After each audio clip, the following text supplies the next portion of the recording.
جاتا ہے تو کون سی احتیاطی تدابیر ہیں جو ہمیں اختیار کرنی ہوگی۔ اور نبی پاک صلی اللہ علیہ وسلم کے زمانہ اقدس میں جب سورج کو گرہن لگا تو آپ نے کون سے اعمال کیے، کیا خاص عمل جو آپ نے کیا وہ کیا تھا، اور بہت سی اور باتیں جو کہ اس سے ریلیٹڈ لوگ کرتے ہیں۔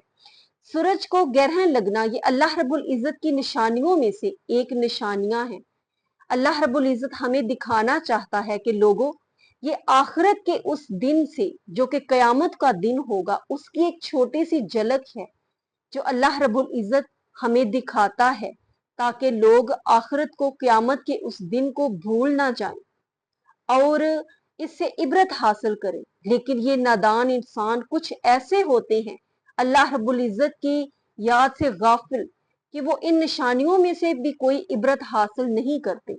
ان کا حال وہ ہوتا ہے کہ سم بکم عمی فاہم لا یرجعون، کہ وہ اندھے، بہرے اور گونگے ہو چکے ہوتے ہیں اور اسی طرح وہ اللہ کی طرف لوٹائے جائیں گے۔ لیکن عقل والے جو ہیں وہ اس میں سے نشانیاں تلاش کرتے ہیں اور پھر اپنی زندگی میں کوئی چینجنگ لے کر آتے ہیں۔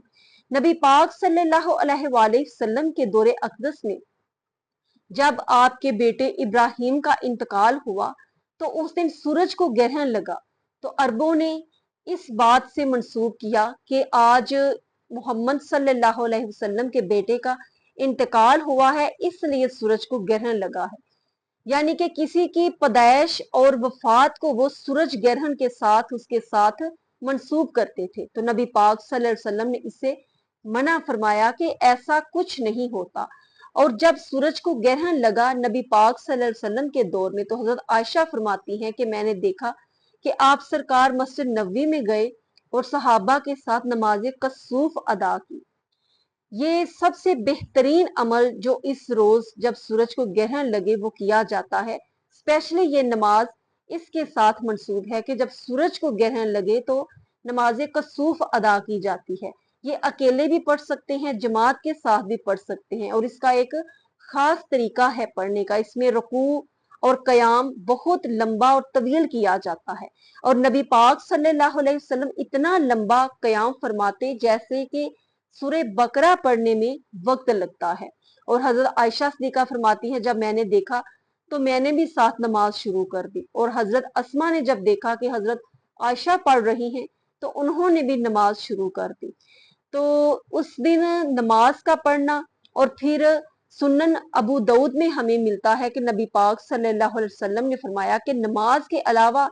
آپ نے فرمایا کہ اس دن زیادہ سے زیادہ استغفار کرو، تسبیح و تحلیل کرو،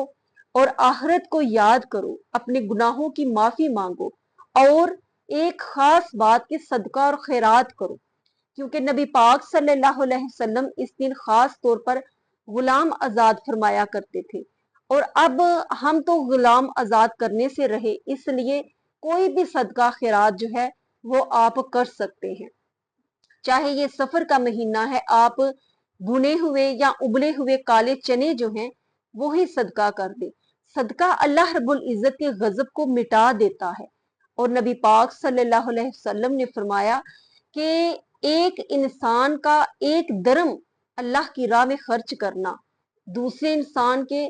100 درم اللہ کی راہ میں خرچ کرنے سے افضل ہے۔ تو صحابہ نے بہت حیران ہو کر پوچھا یا رسول اللہ وہ کیسے؟ تو آپ نے فرمایا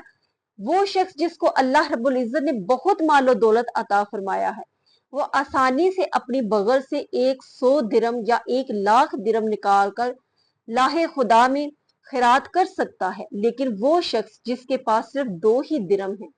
وہ ایک خود رکھ لیتا ہے، ایک اللہ کی راہ میں خرچ کر دیتا ہے، تو اس کا خرچ کرنا زیادہ افضل ہے۔ اور آج کچھ لوگ کہتے ہیں گھر میں اخراجات ہی پورے نہیں ہوتے، اپنا جو گزارا ہے مشکل ہوتا ہے، ہم صدقہ خیرات کیا کریں؟ تو اس بات کو یاد رکھیں کہ جس کے پاس جتنا کم ہے اس کم میں سے جب وہ کوئی راہ خدا میں دیتا ہے تو اس کو اجر و ثواب بھی اتنا ہی زیادہ ملتا ہے۔ تو نبی پاک صلی اللہ علیہ وسلم نے یہ تمام اعمال جو ہیں اس دن کرنے کا ہمیں بتایا، اور ہمارے معاشرے میں چند ایسی توہم پرستی کی باتیں بھی پائی جاتی ہیں جو آج بھی ہو رہی ہیں، بالخصوص جو حاملہ عورتیں ہیں وہ بہت گرفت میں آ جاتی ہیں